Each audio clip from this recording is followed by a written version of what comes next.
En l'absence du roi. Le roi se trouvait à la chasse aux faucons un des derniers jours de mai, lorsqu'on vint annoncer à la reine Clémence, la comtesse de Poitiers. Les deux belles-sœurs se voyaient assez souvent, et Jeanne ne manquait jamais de témoigner à Clémence la reconnaissance qu'elle lui devait pour avoir obtenu sa grâce. Clémence, de son côté, se sentait liée à la comtesse de Poitiers par cette tendresse que l'on ressent si volontiers envers les gens auxquels on a fait du bien. Si la reine avait éprouvé un peu de jalousie, ou plus exactement le sentiment d'une injustice du destin, lorsqu'elle avait appris que Jeanne était enceinte, ce mouvement d'âme s'était vite dissipé, quand elle-même s'était trouvée dans un semblable état. Mieux encore, leur grossesse paraissait avoir rapproché les deux belles-sœurs. Elles s'entretenaient longuement de leur santé, du régime qu'elles observaient, des soins à prendre, et Jeanne, qui, avant sa réclusion, avait donné le jour à 3 filles, faisait profiter Clémence de son expérience. On admirait l'élégance avec laquelle, à 7 mois passés, Madame de Poitiers portait son fardeau. Elle entra chez la reine, la tête haute, le pied sûr, le visage frais, harmonieuse en son allure comme elle l'était toujours. Sa robe s'épanouissait autour d'elle. La reine se leva pour l'accueillir, mais le sourire qu'elle avait aux lèvres s'effaça lorsqu'elle s'aperçut que Jeanne de Poitiers n'était pas seule. À sa suite marchait la comtesse d'Artois. « Madame ma sœur, dit Jeanne, je voulais vous demander de montrer à ma mère ces tapis de beau tissu dont vous avez tendu et partagé nouvellement votre chambre. »« En effet, dit Mao, ma fille me les a tant vantés que j'ai conçu l'envie de les admirer à mon tour. Vous savez que je suis assez connaisseuse en ce genre d'ouvrage. » Clémence était perplexe. Il lui déplaisait d'enfreindre les décisions de son époux qui avait défendu à Mao d'Artois de reparaître à la cour. Mais d'autre part, il lui semblait peu habile de renvoyer la redoutable comtesse, maintenant qu'elle était arrivée jusque-là, en se faisant un bouclier du ventre de sa fille. Sa visite doit avoir quelque sérieux motif, pensa Clémence. Peut-être est-elle venue à composition et cherche-t-elle moyen de rentrer en grâce sans trop de peine pour son orgueil. Voir mes tapis n'est sûrement qu'une occasion. Elle feignit donc de croire au prétexte et conduisit les deux visiteuses dans sa chambre, dont l'aménagement venait d'être transformé. Les tapisseries servaient non seulement à décorer les murs, mais étaient également pendues depuis le plafond de manière à cloisonner la vaste pièce en petites chambres plus intimes, plus aisées à chauffer, et qui permettaient mieux aux souverains de s'isoler de leur entourage. C'était un peu comme si des princes nomades avaient dressé leur tente à l'intérieur de l'édifice. La suite de tapisseries que possédait Clémence représentait des scènes de chasse en des paysages exotiques, où une quantité de lions, tigres et autres animaux sauvages bondissaient, couraient sous des orangers, et où des oiseaux aux plumages étranges s'ébattaient parmi les fleurs.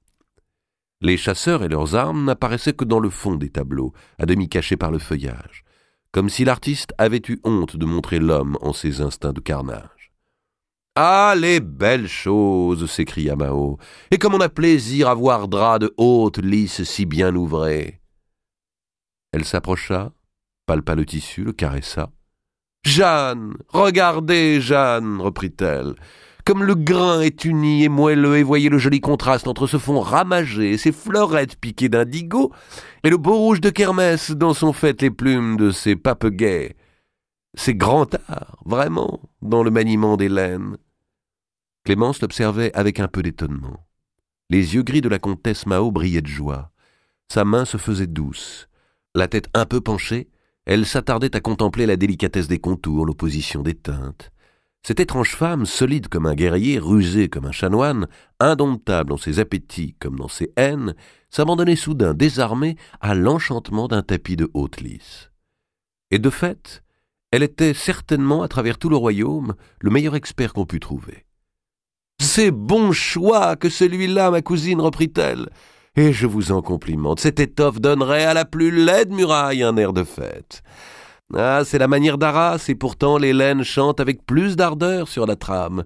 Les gens sont bien habiles qui vous ont ouvré cela. »« Ce sont des hôtes lissiers qui travaillent dans mon pays, expliqua Clémence. Mais je dois vous confesser qu'ils viennent du vôtre. Les maîtres d'œuvre, tout au moins. Ma grand-mère, qui m'a fait envoyer ces tapis à images pour remplacer mes cadeaux gâchés en mer, m'a envoyé aussi les lissiers. Je les ai installés près d'ici pour un temps où ils vont continuer de tisser pour moi et pour la cour. Et s'il vous plaît de les employer, ou bien s'il plaît à Jeanne, vous pouvez bien en disposer. » Vous leur commanderez le dessin de votre choix, et ils font avec leurs doigts et leurs broches l'image telle que vous la voyez. »« Eh bien, c'est chose dite, ma cousine. J'accepte de bon cœur, déclara Mao. J'ai grand désir d'orner un peu ma demeure où je m'ennuie. Et puisque messire de Conflans gouverne mes lissiers d'Arras, le roi me pardonnera bien de placer un peu vos lissiers de Naples sous ma main. » Clémence accueillit la pointe comme elle avait été dite, avec un demi-sourire. Entre elle et la comtesse d'Artois venait de se glisser cette complicité que fait naître un goût partagé pour le luxe et les œuvres de l'art humain. Tandis que la reine continuait à montrer à Jeanne les tapisseries des murs, Mao se dirigea vers celle qui isolait le lit royal, auprès duquel elle avait vu une coupe pleine de dragées. « Le roi s'est-il entouré lui aussi de tapis à images ?» demanda-t-elle à Clémence. « Non, Louis n'a pas encore de tenture dans sa chambre, il faut dire qu'il y dort bien peu. »« Cela prouve qu'il goûte fort votre compagnie, ma cousine, » répliqua Mao d'un ton gaillard. « D'ailleurs, quel homme n'apprécierait pas créature si bellement faite ?» « J'avais craint, reprit Clémence, avec l'impudeur tranquille des âmes pures, que Louis n'allât s'écarter de moi parce que j'étais grosse, eh bien nullement, et nous dormons fort chrétiennement. »« J'en suis aise, vraiment bien aise, dit Mao. Il continue de dormir avec vous, le bon époux que vous avez là. Le mien, que Dieu garde, n'en faisait pas autant. » Elle était arrivée à côté de la table de chevet. « Puis-je, ma cousine ?» demanda-t-elle en désignant la coupe. « Savez-vous que vous m'avez donné le goût des dragées ?» En dépit des maux de dents dont elle souffrait toujours, elle prit une dragée et la croqua stoïquement.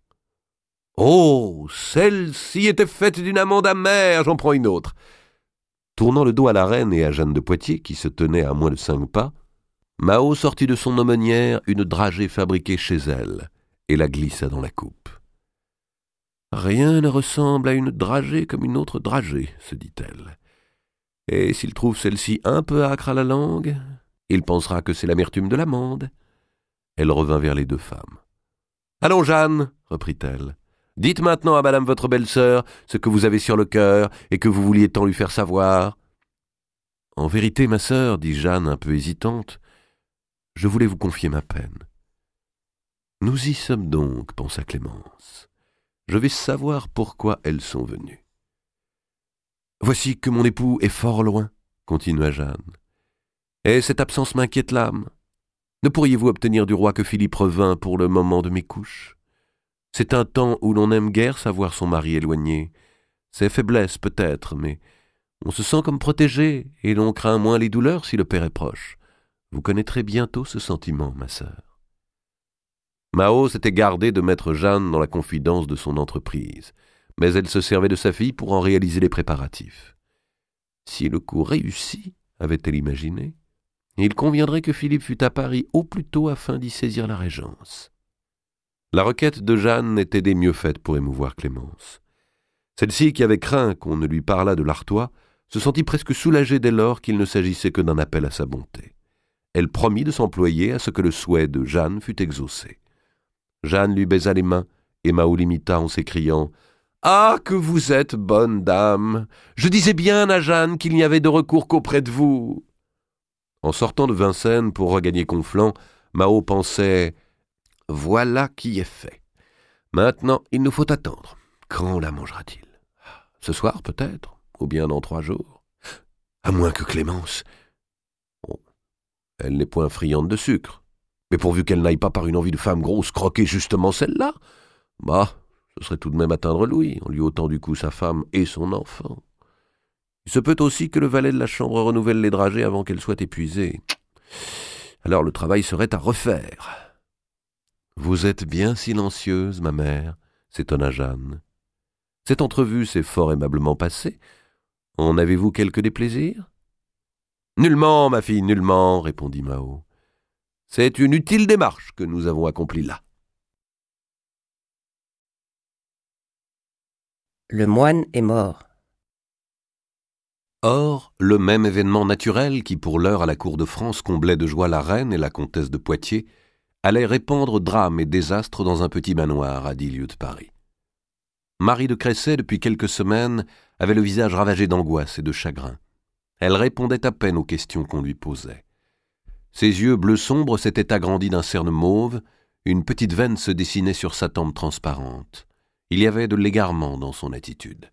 « Ne va-t-elle pas nous refaire un mal de langueur, comme l'autre année ?» disait son frère Pierre. « Mais non, elle ne maigrit pas, » répondait dame Éliabelle. « Une impatience d'amour, voilà ce qui la tient, et ce Guccio lui trotte par la tête. Il est grand temps de la marier. » Mais le cousin de Saint-Venant, pressenti par les Cresset, avait répondu que les affaires de la Ligue d'Artois l'occupaient trop, dans le moment, pour qu'il pût songer au mariage. « Il a dû s'enquérir de l'état de nos biens, disait Pierre de Cresset. Vous verrez, ma mère, vous verrez, nous regretterons peut-être d'avoir écarté Guccio. » Le jeune Lombard continuait d'être reçu de temps à autre au manoir, où l'on feignait de le traiter en ami, comme par le passé. La créance de 300 livres courait toujours, ainsi que ses intérêts. D'autre part, la disette n'était pas terminée. Et les Cresset n'avaient pas été sans s'apercevoir que le comptoir de Naufle ne se trouvait pourvu de vivres que les jours précisément où Marie s'y rendait. Jean de Cresset, par un souci de dignité, demandait parfois à Guccio le compte de leurs dettes. Mais une fois la note en main, il négligeait d'en acquitter la moindre partie. Et dame Éliabelle laissait sa fille aller à Naufle, une fois la semaine, mais la faisait maintenant accompagner de la servante, et lui mesurait soigneusement le temps. Les entrevues des époux clandestins étaient donc rares, mais la jeune servante se montrait sensible à la générosité de Guccio, et de plus, Ricardo, le premier commis, ne lui était pas indifférent. Elle rêvait d'une position bourgeoise, et s'attardait volontiers parmi les coffres et les registres, écoutant l'agréable tintement de l'argent dans les balances, tandis que le premier étage de la banque abritait des amours pressés. Ces minutes, dérobées à la surveillance de la famille Cresset et aux interdits du monde, avaient d'abord été comme des îlots de lumière pour cet étrange ménage, qui ne comptait pas encore 10 heures de vie commune. Guccio et Marie vivaient sur le souvenir de ces instants-là pendant une semaine entière. L'émerveillement de leur nuit de noces ne s'était pas démenti. Aux dernières rencontres, toutefois, Guccio avait noté un changement dans l'attitude de sa jeune femme. Lui aussi, comme dame Éliabelle, avait remarqué chez Marie l'anxiété du regard, la tristesse et l'ombre neuve qui lui mangeait les joues. Il attribuait ces signes aux difficultés et aux menaces qui pesaient sur leur situation, fausse s'il en fut. Le bonheur dispensé à la petite mesure et toujours enveloppé des haillons du mensonge devient vite une torture. « Mais c'est elle-même qui s'oppose à ce que nous déchirions le silence, » se disait-il. « Elle prétend que sa famille ne voudra jamais reconnaître notre union et me fera poursuivre, et mon oncle est de même avis, alors que faire ?»« De quoi vous inquiétez-vous, ma bien-aimée ?» lui demanda-t-il le 3e jour de juin. « Voici plusieurs fois que nous nous voyons et que vous me paraissez moins heureuse. Que craignez-vous? Vous savez bien que je suis là pour vous défendre de tout. » Devant la fenêtre s'épanouissait un cerisier en fleurs tout bruissant d'oiseaux et de guêpes. Marie se retourna, les yeux humides. « De ce qu'il m'advient, mon doux aimé, répondit-elle, vous-même ne pouvez point me défendre. »« Que vous arrive-t-il donc ? » ?»« Rien que ce qui doit par Dieu me venir de vous, » dit Marie en baissant la tête. Il voulut s'assurer d'avoir bien compris. « Un enfant ?» murmura-t-il. « Je craignais de vous l'avouer. J'ai peur que vous m'en aimiez moins. » Il resta quelques secondes sans pouvoir prononcer un mot, parce qu'aucun ne lui venait aux lèvres. Puis il lui prit le visage dans ses mains et la força de le regarder. Comme presque tous les êtres destinés aux folies de la passion, Marie avait un œil légèrement plus petit que l'autre. Cette différence, qui ne nuisait en rien à sa beauté, s'accentuait dans l'état de trouble où elle se trouvait et rendait son expression plus émouvante. « Marie, n'en êtes-vous pas heureuse ?» dit Guccio. « Oh, certes, je le serai, si vous l'êtes aussi. »« Mais Marie, c'est merveille !» s'écria-t-il. « Voici qui nous comble, et nos épousailles vont devoir éclater au plein jour. Votre famille sera bien forcée de s'incliner cette fois. Un enfant, un enfant !» Et il la regardait de la tête aux pieds, tout ébloui. Il se sentait homme, il se sentait fort. Pour un peu, il se fut penché à la fenêtre et il eut crié la nouvelle à tout le bourg. Ce jeune homme, dans l'instant qu'une chose lui survenait, la voyait toujours sous la meilleure apparence. Il n'apercevait que le lendemain les ennuis qui pouvaient résulter de ses actes. Du rez-de-chaussée monta la voix de la servante qui leur rappelait l'heure. « Que vais-je faire? Que vais-je faire ?» dit Marie. « Jamais je n'oserais l'annoncer à ma mère. »« Eh bien, c'est moi qui viendrai le lui dire. » « Attendez, encore une semaine. » Il la précéda dans l'étroit escalier de bois, lui présentant les mains pour l'aider à descendre, marche par marche, comme si elle était devenue éminemment fragile et qu'il dût la soutenir à chacun de ses pas. « Mais je ne suis point encore gêné, dit-elle. » Il sentit ce que sa propre attitude avait de comique et eut un grand rire heureux. Puis il la prit dans ses bras et ils échangèrent un si long baiser qu'elle en perdit le souffle. « Il me faut partir, dit-elle. Mais la joie de Guccio était contagieuse, et Marie s'en alla rassurée. Elle avait repris confiance simplement parce que Guccio partageait son secret. « Vous verrez la belle vie que nous allons avoir, » lui dit-il en la reconduisant à la porte du jardin. C'est un grand acte de sagesse à la fois et de pitié de la part du Créateur que de nous avoir interdit la connaissance de l'avenir, alors qu'il nous a octroyé les délices du souvenir et les prestiges de l'espérance.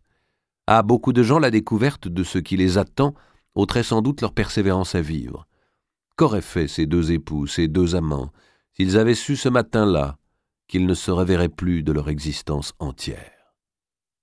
Marie chanta tout le long du chemin de retour, entre les prés semés de boutons d'or et les arbres fleuris.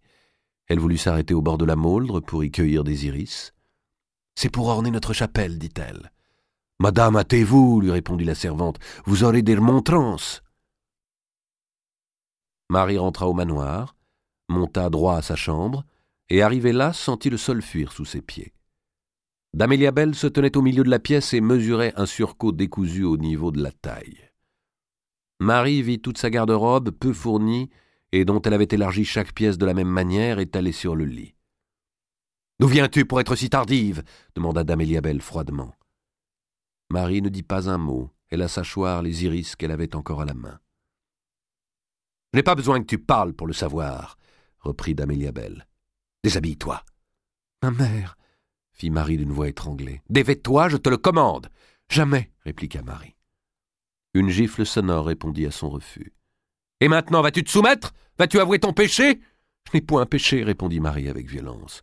« Et ce nouvel embonpoint, où l'as-tu pris ?» cria d'Amélia Belle en montrant les vêtements. Sa colère croissait d'avoir en face d'elle non plus une enfant docile à la volonté maternelle, mais soudainement une femme qui lui tenait tête. « Eh bien oui, je vais être mère, eh bien oui, c'est Guccio, disait Marie. Et je n'ai pas à en rougir, car je n'ai point péché, Guccio est mon époux. » D'Amélia Belle n'accorda aucune foi au récit du mariage de minuit. L'eût-elle admis pour véridique que cela d'ailleurs n'eût rien changé? Marie avait agi contre la volonté familiale, contre l'autorité paternelle exercée au nom du père mort par la mère et le fils aîné. Une fille n'avait pas le droit de disposer de soi. Et puis, ce moine italien pouvait aussi bien être un faux moine. Non, décidément, d'Amélia Belle ne croyait pas à la mauvaise fable de ce prétendu mariage. « À ma mort, vous entendez ma mère, à ma mort, je ne confesserai rien d'autre !» répétait Marie.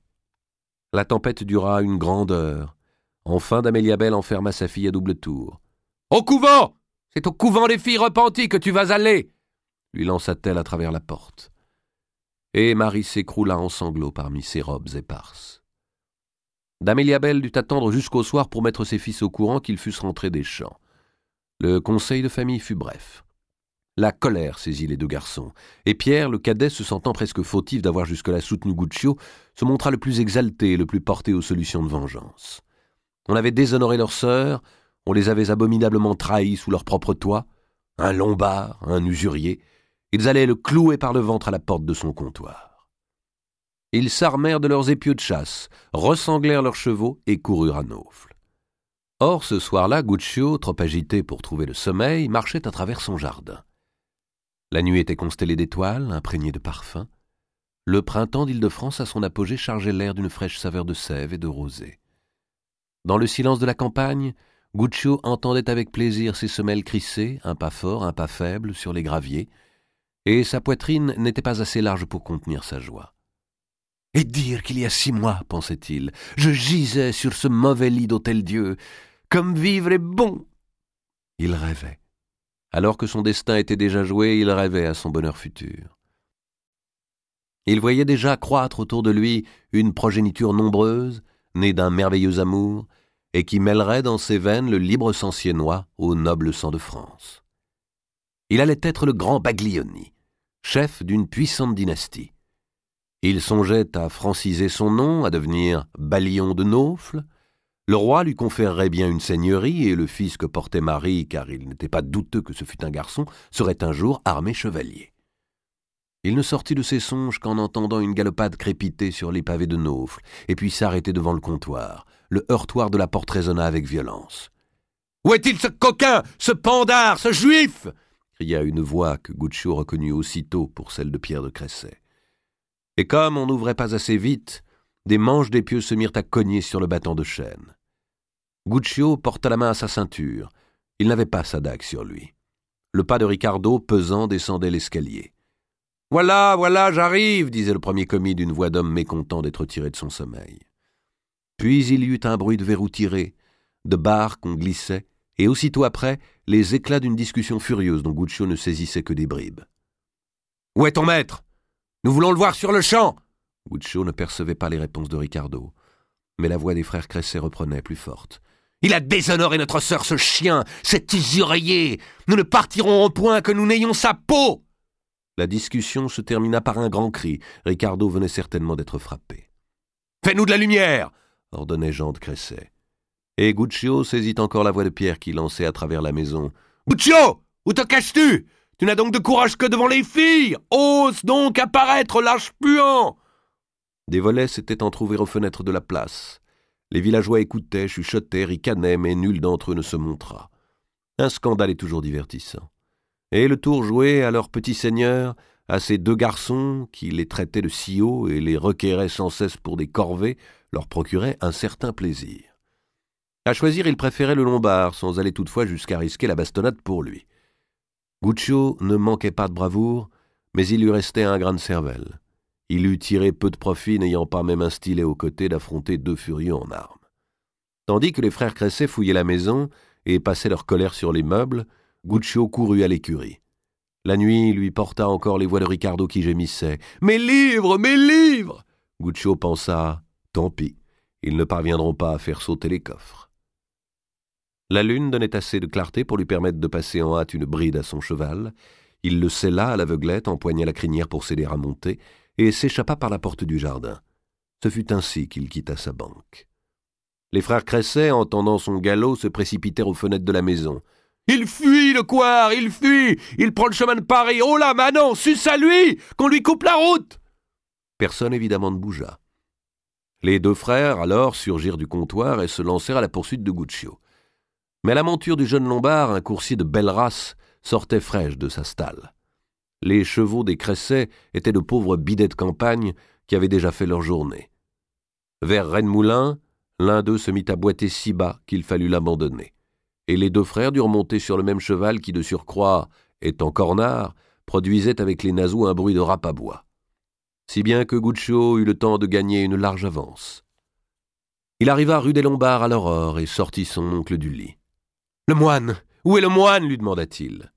« Quel moine, mon garçon? Que t'arrive-t-il? Tu veux entrer dans les ordres, maintenant? »« Mais non, oncle Spinello, ne vous moquez point de moi. Il me faut retrouver le moine qui a prononcé mon mariage. On me poursuit et je suis en péril de la vie. » Il conta d'une traite son histoire. Il lui était indispensable d'obtenir le témoignage du moine. Spinello Tolomei l'écoutait, un œil ouvert, l'autre fermé. Il bâilla à 2 reprises, ce qui irrita Guccio. « Ne t'agite pas tant. Le moine est mort, dit enfin Tolomei. « Mort ?» fit Guccio. « Eh oui. La sottise de te marier t'aura au moins évité la sottise de mourir. Car si tu étais allé, comme monseigneur Robert le voulait, porter son message aux alliés d'Artois, tu n'aurais sans doute plus à t'inquiéter pour les petits-neveux que tu me donnes sans que je t'y encouragé. Fra Vincenzo a été oxy du côté de Saint-Paul par les gens de Thierry d'Hirson. Il avait sur lui 100 livres à moi. Ah, monseigneur Robert me coûte cher. » Tolomei sonna son valet pour qu'il lui apportât un bassin d'eau tiède et ses vêtements. « Mais comment vais-je faire, oncle Spinello? Comment prouver que je suis vraiment l'époux de Marie ?»« Ce n'est pas là le plus important, » dit Tolomei. « Quand bien même ton nom et celui de ta donzelle seraient proprement écrits sur un registre, cela ne changerait rien.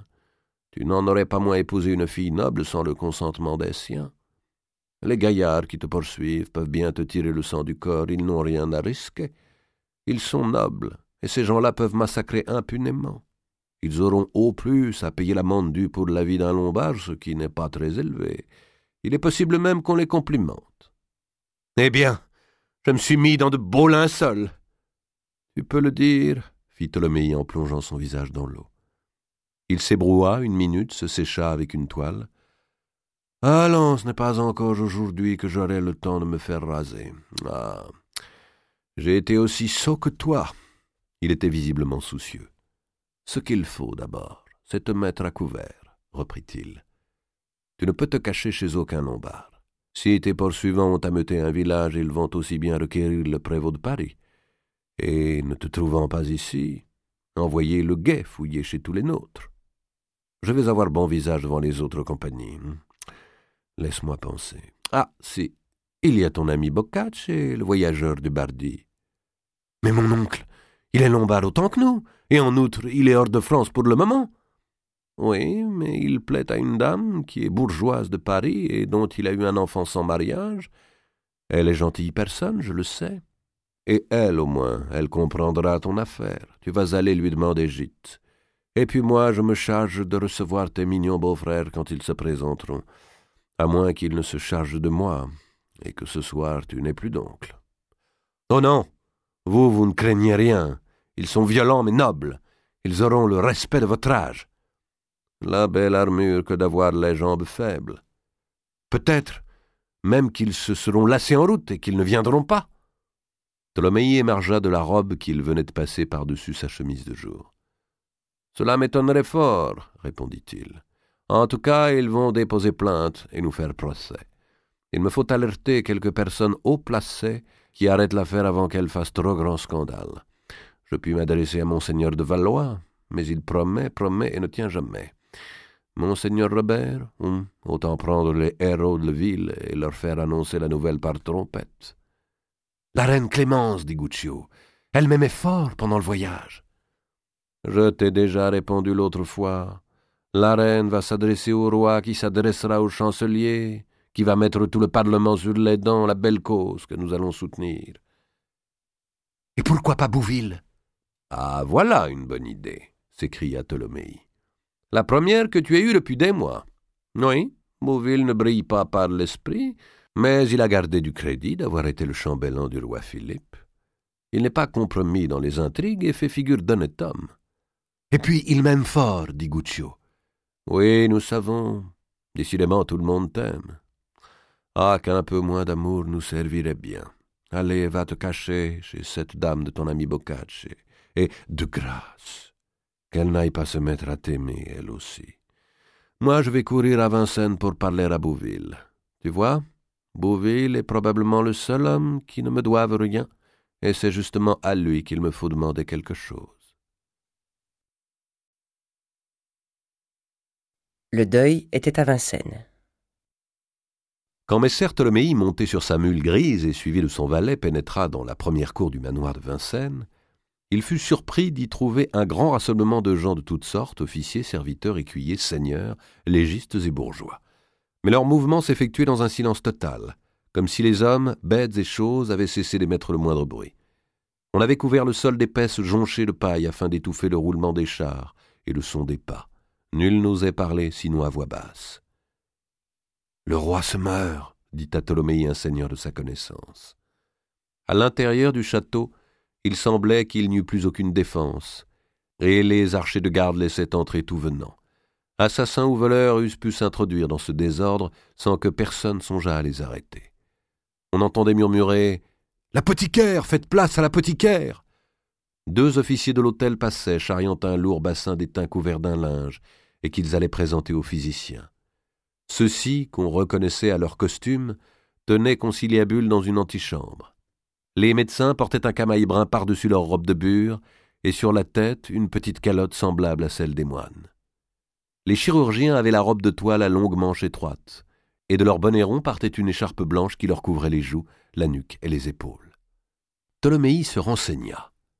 Le roi, la veille encore, se portait fort bien, puisqu'il avait joué à la paume l'après-midi. Puis il était entré chez la reine, et peu après, on l'avait vu se plier en deux et se mettre à vomir. Dans la nuit, se tordant de douleur, il avait de lui-même demandé les sacrements. Les physiciens n'étaient pas d'accord sur la nature de son mal. Les uns, se fondant sur les étouffements et les pertes de conscience, assuraient que l'eau froide, bue après l'effort, avait déterminé cet accès. Les autres affirmaient que ce ne pouvait être l'eau qui avait brûlé les entrailles du roi, au point qu'il faisait le sang sous lui. Discutant plus qu'ils n'agissaient et se neutralisant, parce que trop nombreux au chevet d'un si haut patient, ils ne conseillaient que des remèdes bénins et n'engageaient guère leurs responsabilités. Parmi les seigneurs de la cour, on se confiait à mots couverts l'affaire de l'envoûtement, en prenant l'air d'en savoir plus long qu'on n'en disait. Et puis, déjà on agitait d'autres problèmes. Qui allait prendre la régence? Certains regrettaient que monseigneur de Poitiers fût absent, d'autres, au contraire, s'en louaient. Le roi avait-il exprimé des volontés formelles à ce sujet? On l'ignorait. Mais il avait appelé le chancelier pour lui dicter un codicille complétant ses dispositions testamentaires. Avançant à travers cette agitation feutrée, Tholomyès put parvenir jusqu'au seuil même de la chambre où le souverain agonisait entre ses chambellans, ses serviteurs et les membres de sa famille et de son conseil. Se hissant sur la pointe des pieds, le chef des banques lombardes put apercevoir, par-dessus un mur d'épaules, Louis X, le buste soutenu par des coussins, et dont le visage creusé réduit de moitié portait les stigmates de la faim. Une main à la poitrine, l'autre au ventre, les mâchoires serrées, il gémissait. On chuchota « La reine, le roi demande la reine !» Clémence était assise dans la pièce voisine, entourée de ses dames de parage, du comte de Bouville et d'Eudeline, la première lingère dont elle tenait la main. La reine n'avait pas dormi un instant de toute la nuit. Le désespoir et l'insomnie lui étreignaient les tempes, tandis que monseigneur de Valois, s'agitant devant elle, lui disait « Ma chère, ma bonne nièce, il faut vous préparer au pire. » « Mais j'y suis préparée, pensait Clémence, et n'ai point besoin de lui pour le savoir. 10 mois de bonheur, était-ce donc tout ce à quoi j'avais droit? Peut-être n'ai-je pas assez remercié Dieu de me les avoir accordés. Le pire n'est pas la mort, puisque nous nous retrouverons dans la vie éternelle. Le pire est pour cet enfant qui va naître dans 5 mois, que Louis n'aura pas connu, et qui ne connaîtra son père que lorsqu'il arrivera lui-même dans l'au-delà. Pourquoi Dieu permet-il cela? Reposez-vous sur moi, ma nièce, de toutes les tâches et difficultés, et songez seulement que vous portez en vos flancs les espoirs du royaume. Votre état ne vous permet guère d'assumer la tâche de régente, et puis les Français souffriraient mal d'être gouvernés par une main de femme étrangère. Blanche de Castille, me direz-vous, certes, mais elle était reine depuis un plus longtemps. Nos barons n'ont point encore assez appris à vous connaître. Je dois vous décharger des soins du trône, ce qui ne me changera guère, au fond. Le chambellan, qui venait dire à la reine que le mourant la demandait, entra à cet instant. Mais Valois l'arrêta du geste et poursuivit. « Je n'ai guère de mérite à me proposer.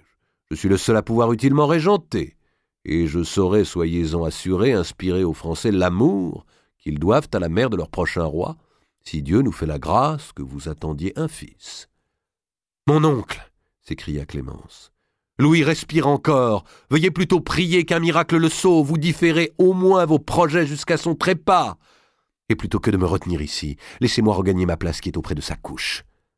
Certes, ma nièce, certes, mais il est quand même des choses auxquelles il faut penser lorsqu'on est reine. Nous ne pouvons point nous abandonner aux douleurs du commun. Louis, dans son codicille, vous a fait tout à l'heure de grandes donations. Il a généreusement attribué diverses pensions, dont une même à Louis de Marigny, qui vont un peu plus opérer le trésor, mais il n'a pris nulle disposition relative à la régence. Eudeline, ne m'abandonne pas, murmura la reine en se levant. Et à Bouville, tandis qu'elle se dirigeait vers la chambre du roi, mon ami Hugues, je ne puis pas y croire. Dites-moi que cela n'arrivera pas.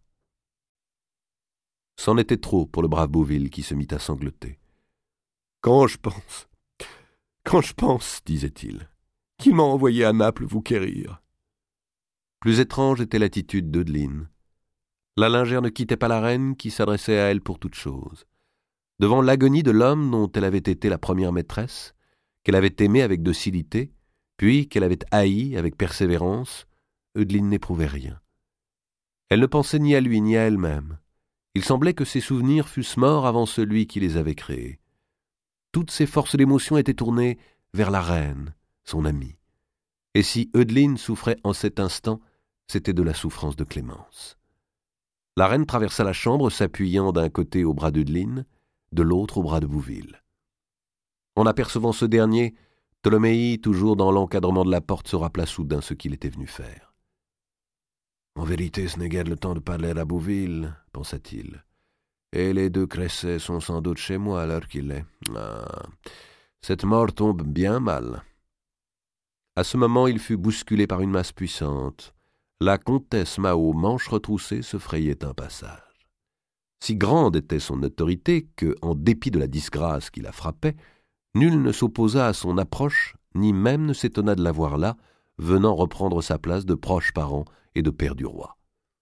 Elle avait composé son visage pour lui donner l'expression de la stupeur et de l'affliction. Du seuil, elle murmura, mais bien distinctement, pour que 10 personnes au moins l'entendissent. « 2 en si peu de temps. C'est vraiment trop, pauvre royaume. » Elle avança de son pas de soldat vers le groupe, où se tenaient Charles de la Marche, Robert d'Artois et Philippe de Valois. Mao tendit à Robert les 2 mains en lui faisant signe des yeux qu'elle était trop émue pour parler et que toute dissension un tel jour s'oubliait. Puis elle alla choir à genoux près du lit royal et d'une voix brisée dit « Sire, je vous supplie de m'accorder pardon pour les peines que je vous ai causées. » Louis la regarda. Ses gros yeux glauques étaient entourés des cernes profondes de la mort. On était justement en train de changer son bassin, au vu de tous. Dans cette inconfortable position, tâchant à garder empire sur lui-même, il prenait pour la première fois un peu de véritable majesté et quelque chose enfin de royal, qui lui avait manqué toute sa vie. « Je vous pardonne, ma cousine, si vous vous soumettez au pouvoir du roi, » répondit-il quand on lui eut glissé sous le siège un nouveau bassin. « Sire, je vous en fais serment, » répondit Mao. Et plus d'une personne dans l'assistance fut sincèrement bouleversée de voir la terrible comtesse courber l'échine. Robert d'Artois plissa les paupières et laissa tomber dans l'oreille de ses cousins « Elle ne jouerait pas mieux si c'était elle qui l'avait tuée. » Le hutin fut saisi d'un nouvel accès de colique et porta les mains au ventre. Ses lèvres découvrirent ses dents serrées. La sueur coulait sur ses tempes et lui collait les cheveux le long des joues.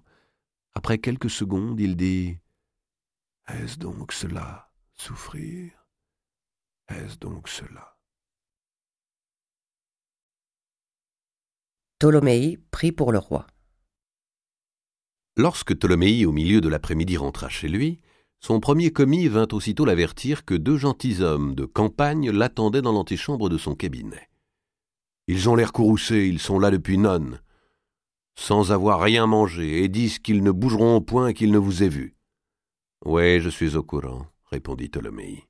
« Fermez les portes et appelez dans mon cabinet tous les gens de la maison, commis, valets, palefreniers et servantes, et qu'on se hâte, tous en haut. » Puis il monta lentement l'escalier, prenant un pas de vieillard accablé par le malheur. Il s'arrêta un moment sur le palier, écoutant le branle-bas que ses ordres provoquaient à travers la banque. Il attendit que les premières têtes fussent apparues au bas des marches, et enfin pénétra dans son antichambre en se tenant le front. Les frères de Cresset se levèrent, et Jean le Barbu, marchant à lui, s'écria « Messire Ptolémée, nous sommes… » Ptolémée l'arrêta d'un geste du bras. « Oui, je sais, » dit-il d'une voix gémissante. « Je sais qui vous êtes, et je sais aussi ce que vous venez me dire. Mais ceci n'est rien auprès de ce qui nous afflige. » Comme l'autre voulait poursuivre, il se retourna vers la porte et dit au personnel qui commençait à monter « Entrez, mes amis, entrez tous dans mon cabinet, venez entendre l'affreuse nouvelle de la bouche de votre maître. Allons, entrez, mes petits. » La pièce fut bientôt pleine. Les frères Cresset, s'ils avaient voulu tenter le moindre mouvement, eussent été un instant désarmés. « Mais enfin, messire, que cela signifie-t-il » demanda Pierre, que l'impatience gagnait. « Un instant, répondit Ptolémée. « Tout le monde doit savoir. » Les frères Cresset, subitement inquiets, pensèrent que le banquier allait dévoiler publiquement leur déshonneur. C'était plus qu'ils n'en souhaitaient. « Tout le monde est là » dit Ptolémée. « Alors, mes amis, écoutez-moi. » Et puis, rien ne vint. Il y eut un long silence. Ptolémée s'était caché le visage dans les mains. Quand il se découvrit la face, son seul œil ouvert était rempli de larmes. « Mes petits amis, mes enfants, » prononça-t-il enfin, « ces choses trop affreuses. Notre roi, oui, notre bien-aimé roi vient de trépasser. » Sa voix s'étranglait dans sa gorge. Il se frappait la poitrine comme s'il était responsable de la mort du souverain. il profita de l'effet de surprise pour commander « Alors, à genoux tous, et prions pour son âme ». Lui-même, lourdement, se laissa choir au sol, et tout son personnel l'imita. « Voyons, messire, à genoux !» dit-il d'un ton de reproche au frère Cresset, qui, saisi par la nouvelle et complètement ahuri devant ce spectacle, était seul demeuré debout. « In nomine Patris » commença Tholomyès. Alors éclata un concert de lamentations stridentes. C'étaient les servantes italiennes de la maison qui se mettaient à former un chœur de pleureuses selon la tradition de leur pays. « Un uomo così buono, un signore tanto generoso, il cielo se l'è presso » hurlait la cuisinière. « Ahimè, ahimè, tanto buono, tanto generoso » reprenaient les filles d'office et de buanderie. La jupe de dessus retroussée pour s'en couvrir la tête, elles se balançaient de gauche à droite, tendant vers le plafond leurs mains jointes. « Era come un padre per noi tutti, era il protettor degli umili. Il nostro padre, il nostro protettore, l'abbiamo perduto, ahimè, ahimè » Tholomyès s'était relevé et circulait à travers son personnel. « Allez, priez, priez bien. Oui, il était pur, oui, il était saint. Des pécheurs, voilà ce que nous sommes, d'incurables pécheurs. Priez aussi, jeunes gens, disait-il en appuyant sur la tête des frères Cresset. Vous aussi, la mort vous agrippera. Repentez-vous, repentez-vous. La représentation dura un gros quart d'heure, puis Tholomyès ordonna « Fermez les portes, fermez les guichets, c'est jour de deuil, on ne fera point commerce ce soir. » Les serviteurs sortirent, reniflant leurs larmes. Lorsque le premier commis passa près de lui, Tholomyès lui glissa « Surtout ne payez rien, l'or aura peut-être changé de cours demain. » Les femmes hurlaient encore en descendant l'escalier. « Il était le bienfaiteur du peuple. Jamais, jamais plus nous n'aurons un roi aussi bon. Aïe, mais... » Tholomyès laissa retomber la tenture qui fermait l'entrée de son cabinet. « Et voilà, dit-il, et voilà, ainsi passent les gloires du monde. » Les deux Cresset, ahuris et matés, se taisaient. Leur drame personnel se trouvait noyé dans le malheur du royaume. En outre, ils éprouvaient la fatigue d'une nuit de chevauchée, et dans quel équipage. Leur arrivée à Paris au petit matin, montés à deux sur leur bidet cornard et habillés le vieux vêtement qu'ils usaient au champ, avait soulevé le rire sur leur passage. Escortés d'une escouade de gamins criards, ils s'étaient perdus dans le dédale de la cité. Ils se sentaient le ventre creux, et leur assurance, sinon leur ressentiment, avait sérieusement faibli devant la somptuosité de la demeure Tholomyès. Cette richesse partout répandue, ce personnel nombreux, bien vêtu et bien gras, ces tapisseries, ces meubles sculptés, ces émaux, ces ivoires. Au fond, pensait-il, chacun à part soi, et sans oser le confier à l'autre. Au fond, nous avons peut-être eu tort de nous montrer si chatouilleux sur le sang. Une fortune comme celle-là vaut bien un rang de seigneur.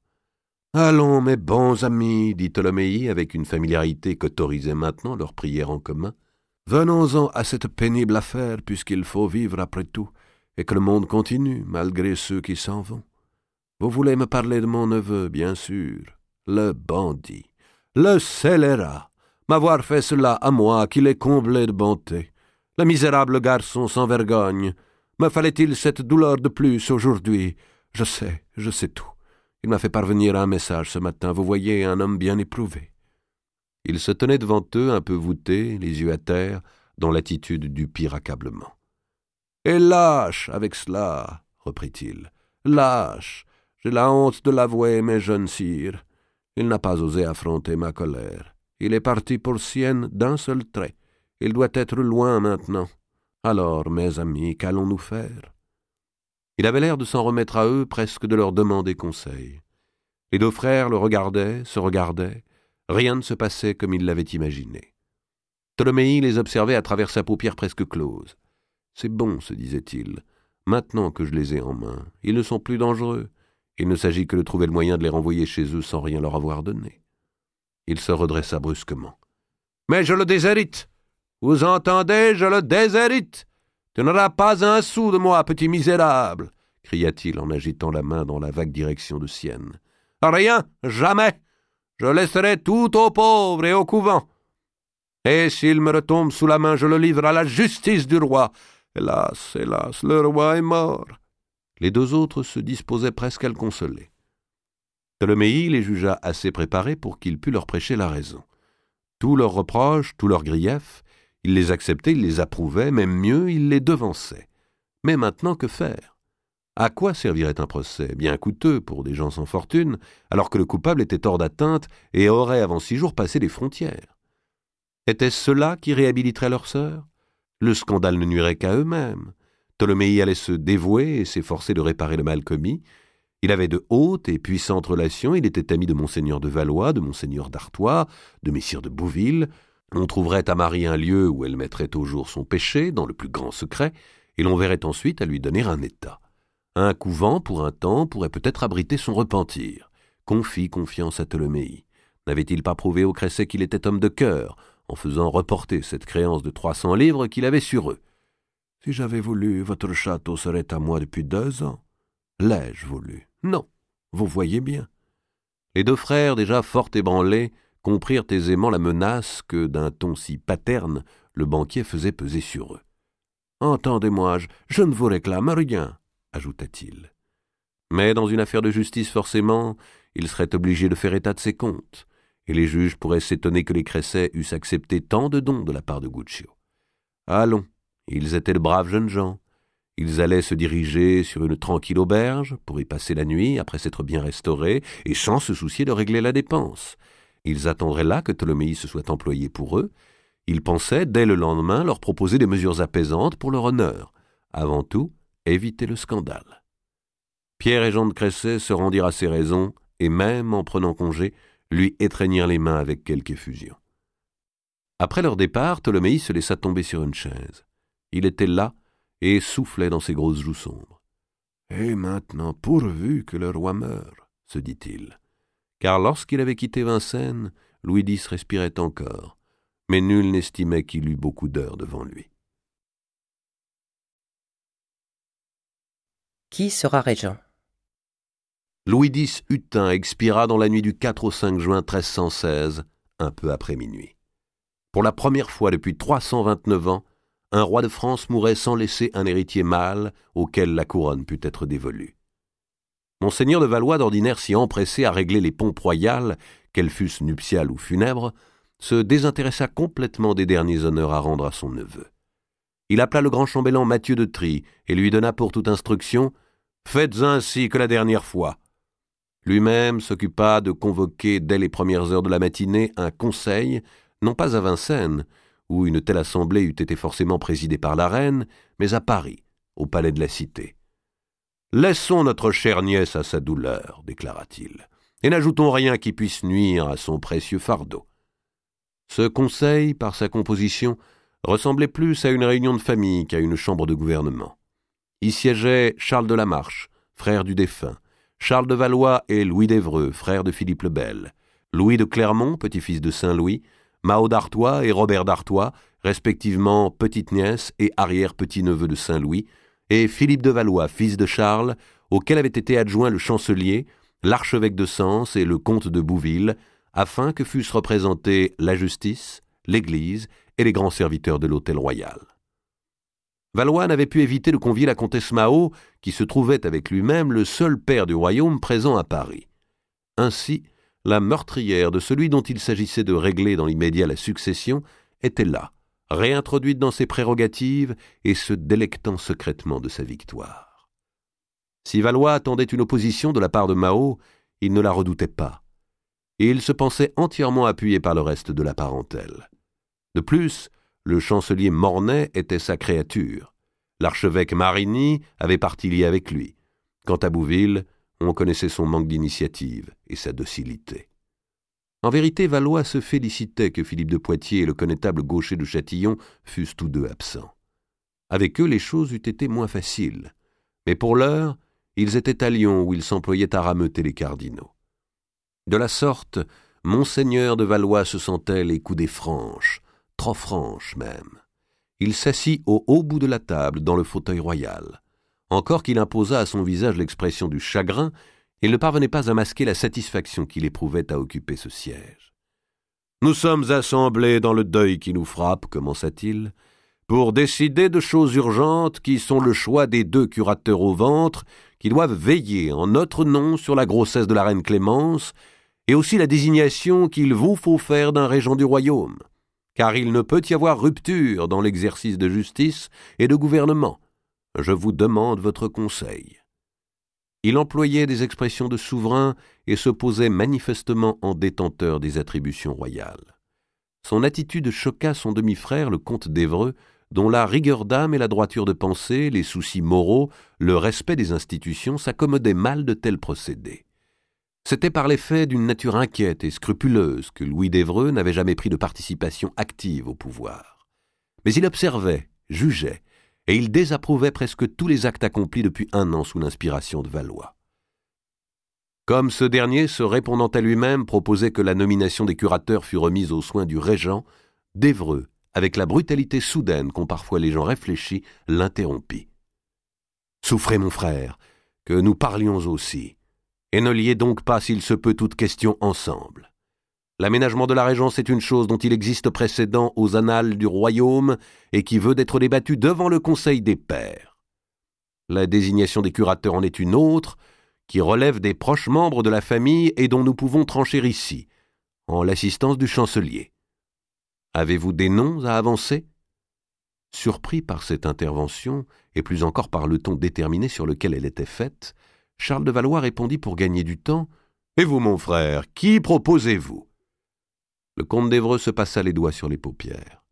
« Je pense, dit-il, qu'il nous faut choisir des hommes dont le passé soit sans reproche, assez mûris pour que nous puissions nous en remettre à leur prudence, et qui aient donné de grandes preuves de loyauté et de dévouement envers nos rois. J'aurais incliné à vous nommer le sénéchal de Joinville, si son grand âge, qui approche 100 ans, ne le rendait bien infirme. Mais je vois ici messire de Bouville, qui fut un grand chambellan du roi Philippe notre frère, lui fit service en tout avec une fidélité qu'il nous faut louer. Il a conduit en France la reine Clémence, qui lui montre de l'attachement. » Valois respira mieux. Si l'homélie de Louis d'Évreux n'avait d'autre fin que d'appeler Bouville à la fonction de curateur, il se sentait rassuré. Il se hâta d'accorder cette satisfaction à son frère et approuva hautement la proposition, affirmant que Bouville était tout juste la personne à laquelle il avait lui-même pensé. Chacun autour de la table acquiesça, qui par parole, qui d'un mouvement de front ou d'un simple murmure. Le gros Bouville se leva, les traits bouleversés. Il recevait la consécration de longues années de dévouement à la couronne. « C'est grand honneur, mes seigneurs, déclara-t-il. Je fais serment de veiller sur le ventre de Madame Clémence et de la protéger contre toute attaque ou entreprise et de la défendre avec ma vie.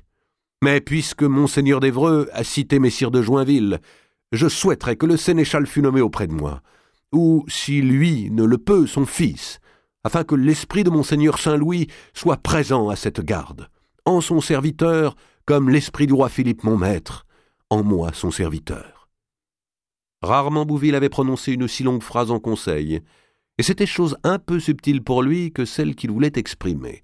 Ses derniers mots manquaient de clarté, mais tout le monde comprit son intention, et le comte d'Évreux le remercia. « À présent, dit Valois, nous pouvons aborder l'aménagement de la régence. » Il fut à nouveau interrompu, mais cette fois par Bouville, qui s'était relevé.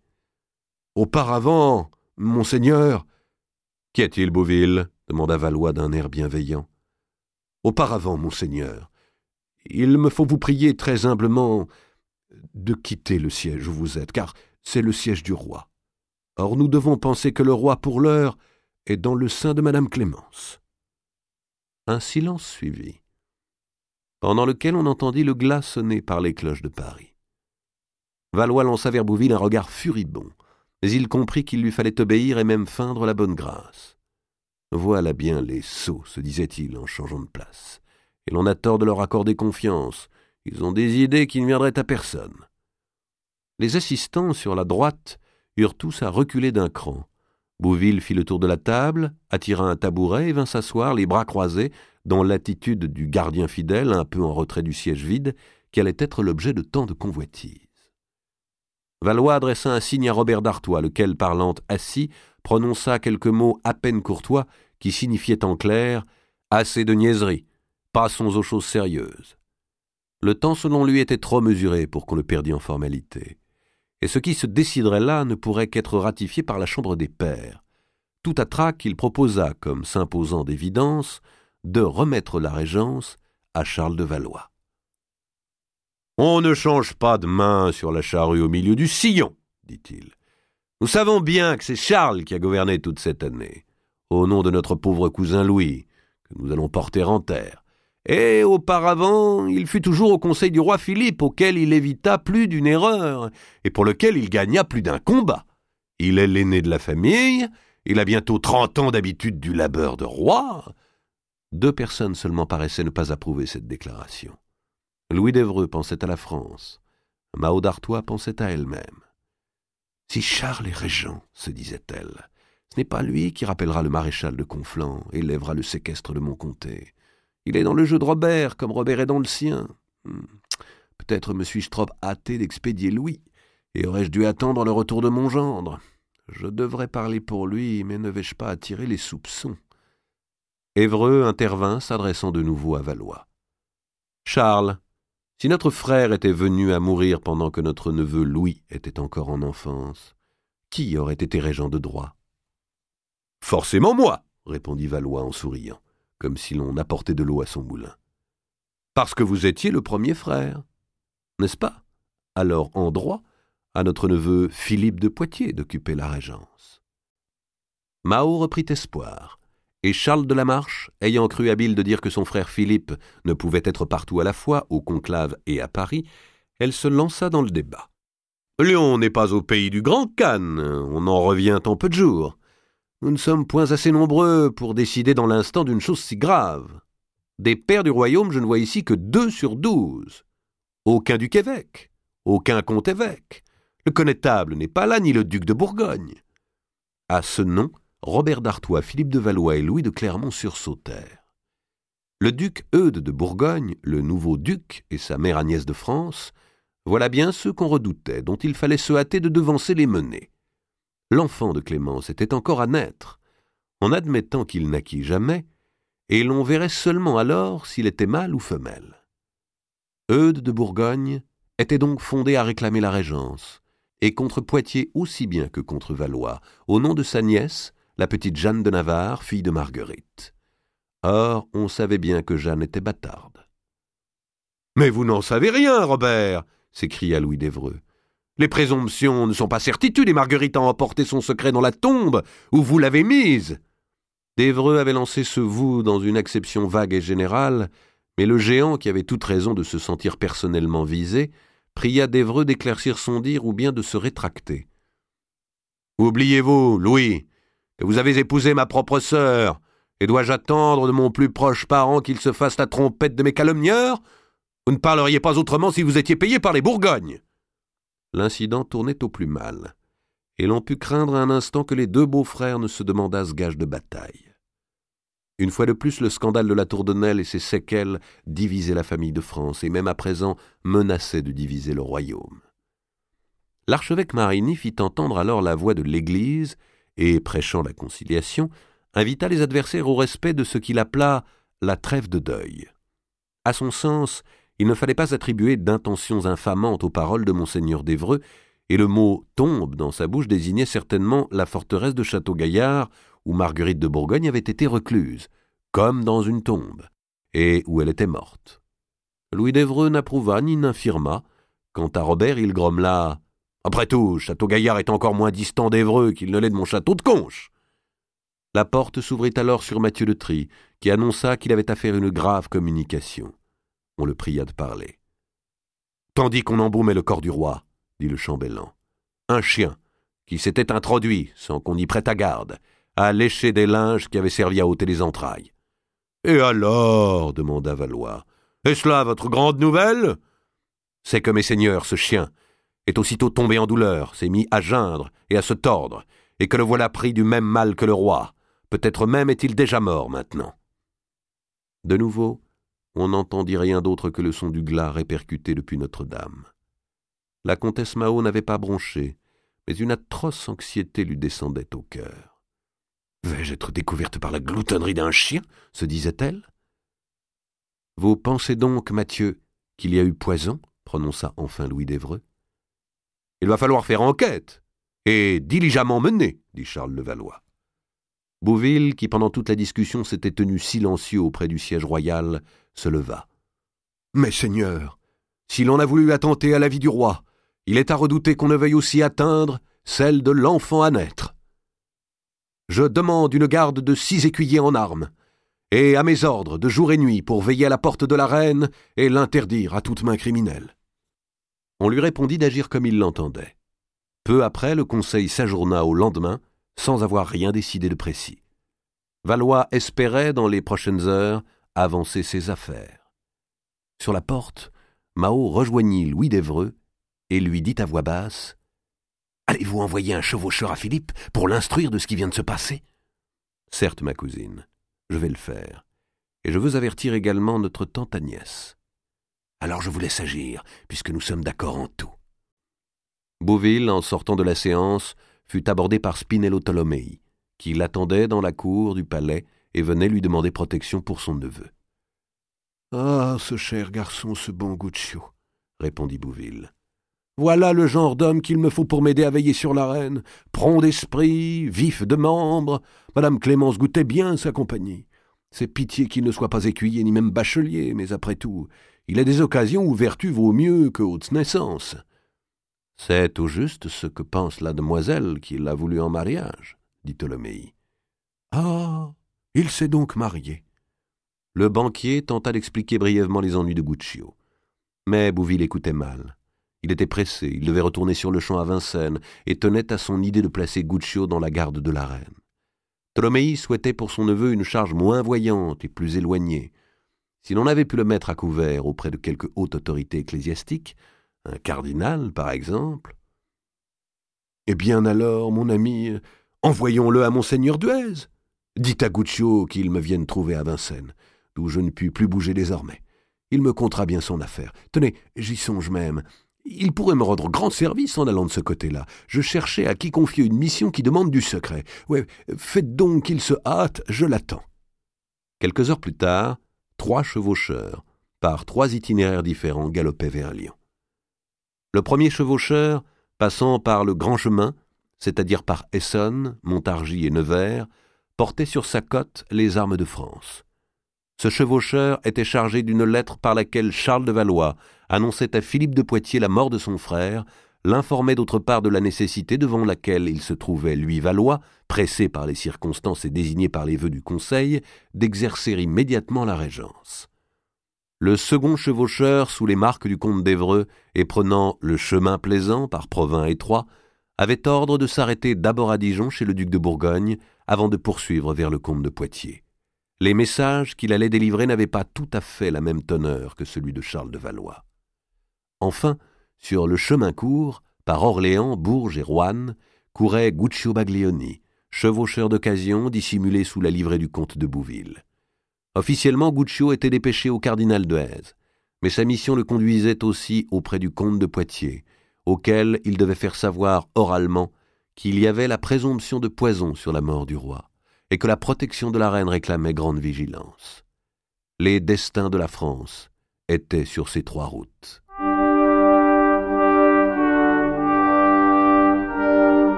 Vous avez entendu Les Poisons de la Couronne, 3e épisode des Rois maudits de Maurice Druon, interprété par François Berland, réalisation Arnaud Maton.